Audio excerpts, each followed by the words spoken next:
ரொம்ப அழகா இருக்கிற போர்ஷன்ஸ்லாம் ஐஸ்வர்யா ராஜேஷ் மாதிரியும், கொஞ்சம் சேட்டை பண்ற போர்ஷன்ஸ்லாம் அறந்தாங்கி நிஷா மாரியே இருந்தது. 2 பேரும் சேர்ந்த கலவை மாரி இருந்தது. பரவால்ல. 3வதா ஒண்ணு இருந்துச்சு. அது நானும் பார்த்தேன் சோசியல் மீடியால. வாழ்த்துக்கள். நாளைக்கு ஒரு அனௌன்ஸ்மென்ட் வரும். அந்த படத்துல ஹீரோயின் கிடையாது. அதுக்கு அடுத்து ஒரு படம் பண்றேன். அதுலயும் ஹீரோயின் கிடையாது. இந்த படத்துலயும் நான் கதை மட்டும் தான் கேட்டேன். ஹீரோயின் தான் இவர் தான் கூட்டு வந்தாரு. 1980ஸ்ல ஒரு பையன் அரௌண்ட் 20 வயசு இருக்கும். மதுரையில இருந்து சென்னைக்கு ஒரு பெரிய நடிகர் ஆகணும். கிட்டத்தட்ட ஒரு 35 வருஷம் 40 வருஷம் ஆகுது. அப்போ அவர் 20 வயசு இருக்கும்னு சொன்னல.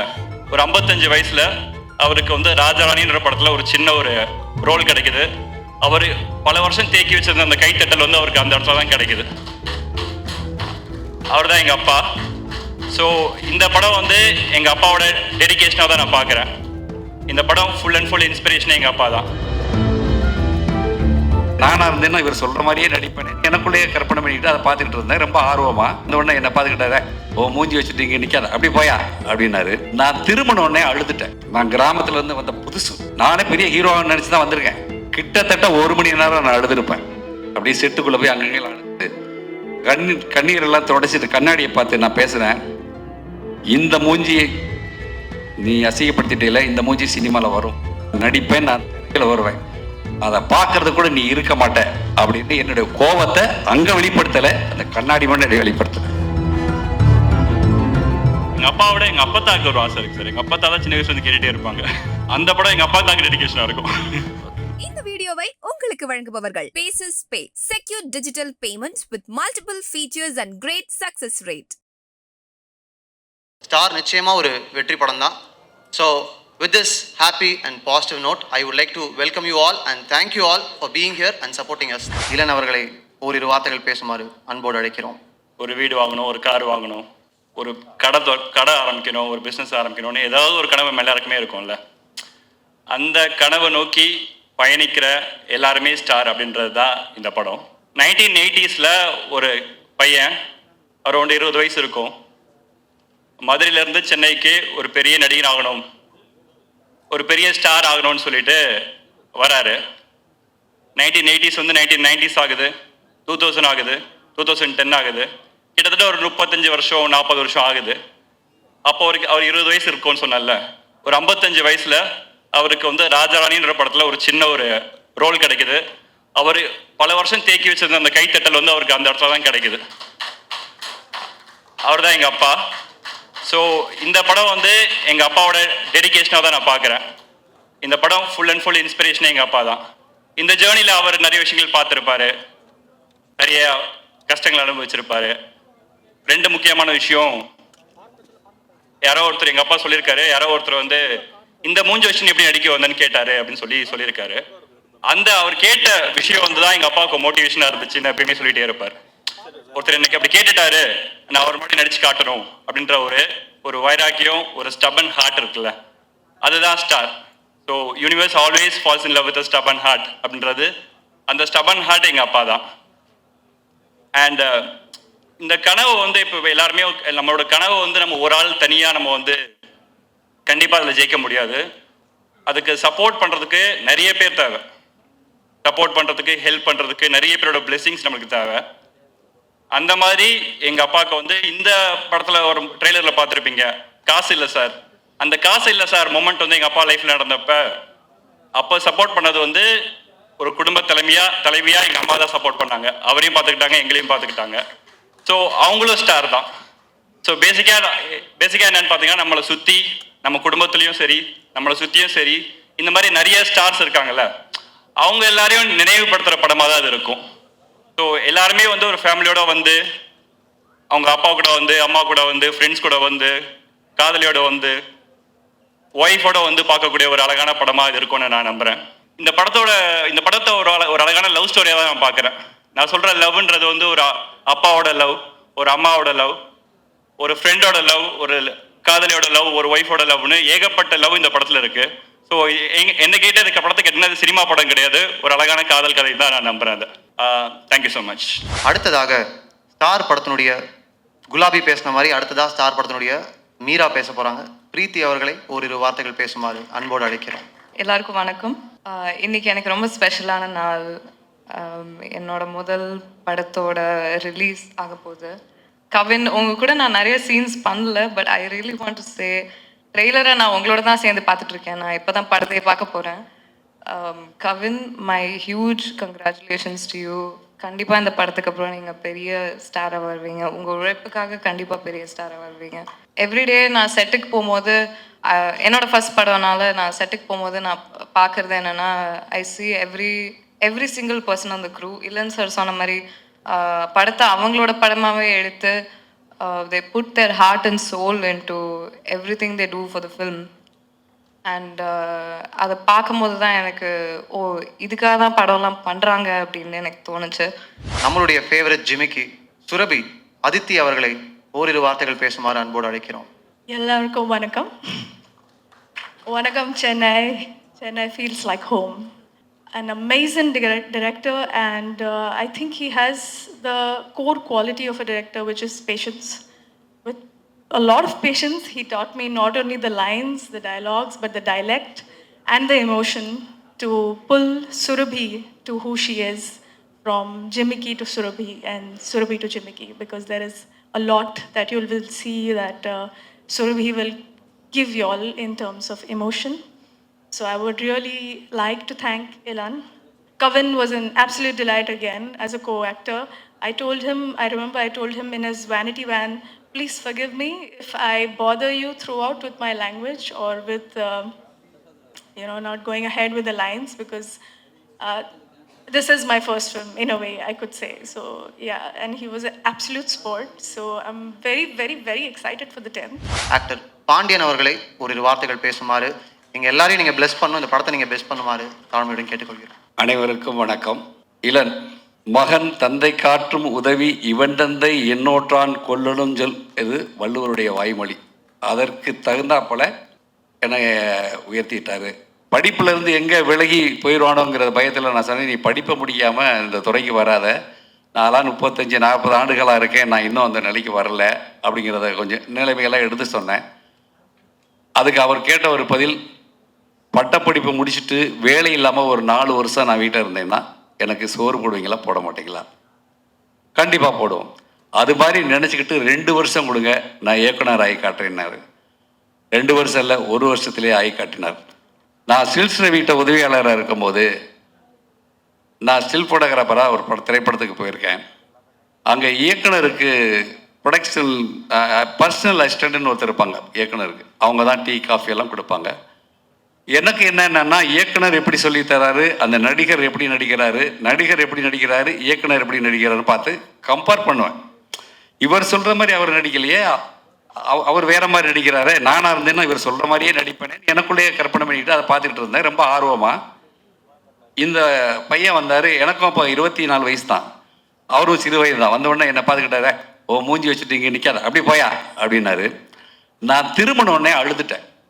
நான் கிராமத்துலேருந்து வந்த புதுசு, நம்ம மூஞ்சிக்கு என்ன, நானே பெரிய ஹீரோவாக நினச்சி தான் வந்திருக்கேன் மதுரையிலேருந்து.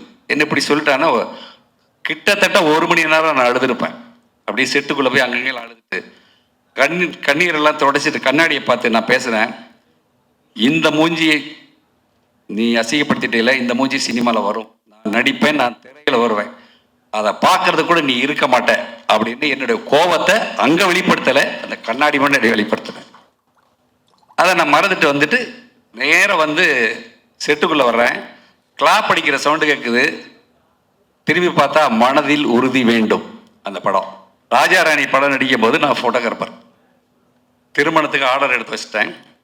இங்கே வந்து ஏ வெங்கடேஷ் சார் வந்து மலேசியாவில் ஒரு படம் ஷூட்டிங், உனக்கு 75,000 சம்பளம், நீ வானாரு. ஆனால் நான் வந்து ராஜாராணிங்கிற படத்தில் நடிக்க போகிறேனே, அதில் ஒரு நல்ல கேரக்டர்னே, சத்யராஜ் கூடலாம் நடிக்கணும், நயன்தாரா கூடலாம் நடிக்க போகிறேனே, அதனால் நான் வரலன்னாரு. என்னையா 75,000 தர நீ வரமாட்டேங்கிறேன்னா? இல்லைண்ணே, எனக்கு அதுதான் நோக்கம், வேணும்னா வர்றேன். 12ஆம் தேதி இங்கே ஷூட் வச்சுருக்காங்க, மலேசியாவிலேருந்து எனக்கு ஒரு டிக்கெட் போட்டு அனுப்பிச்சிருக்கேன், இங்கே வந்துடுறேன், யாராவது அசிஸ்டண்ட்டு அனுப்பிச்சிட்றேன் அப்படின்னேன். அது வேண்டாம், நான் எத்தனையோ ஃபோட்டோகிராஃபர் இருக்காங்க, இருந்தாலும் உன்னை எனக்கு பிடிக்கும், அதான் கூப்பிட்டேன்னாரு. அன்றைக்கி நான் அதை மறுத்து அந்த 75,000 வேணான்னு போனேன். இங்கே எனக்கு சம்பளம் வந்து 3,500. அப்போ ஷார்ட் ஃபிலிமில் 5,000 கொடுக்குறாங்க நாளை இயக்குனரில். அப்போ அட்லி தம்பிகிட்ட போய் கேட்ட, தம்பி ஷார்ட் ஃபிலிமே ஒரு 5000 ரூபா கொடுக்குறாங்களே, நீங்கள் ஒரு 3500 தரீங்களே அப்படின்னு. அவர் சிரிச்சிட்டு ஒரு 500 போட்டு கொடுங்க, 3000 கொடுத்தாங்க, அப்புறம் 500 போட்டு கொடுத்தாரு. அந்த கேஷியர் என்கிட்ட அந்த வவுச்சர் எழுதும்போது சொன்னார், இந்த 3500 நீ ஃபீல் பண்ணுற இந்த திரைப்படம் ரிலீஸ் ஆன பின்னாடி கூட ஒரு சைவர் சேர்த்துக்க வாங்குவேன்னாரு. நான் வாங்குகிறேன். பந்தா பாண்டின்னு ஒரு விசிட்டிங் கார்டு அடிச்சு வச்சுருந்தேன். அடைமொழி இருந்தால் தான் சினிமாவில் நடிகர் ஆக முடியும் அப்படின்னு ஒரு கற்பனையில். அவர் வாங்கி பார்த்தோன்னு சொன்னார், நீ ஒன்றும் காமெடின்னு கிடையாது, ஒன்று பெரிய நடிகன், நீ உனக்குள்ளே என்ன வாய்ஸு என்ன பர்ஃபார்மன்ஸு, நீ ஏன் அதை வச்சுக்கிட்டு இருக்க, இன்னையிலேருந்து நீ வை ராஜாராணி பாண்டியன் வச்சுக்கன்னாரு. அவர் வச்ச பேர் தான் ராஜாராணி பாண்டியன். அன்னையிலேருந்து ராஜாராணி பாண்டியன் மாதிரி.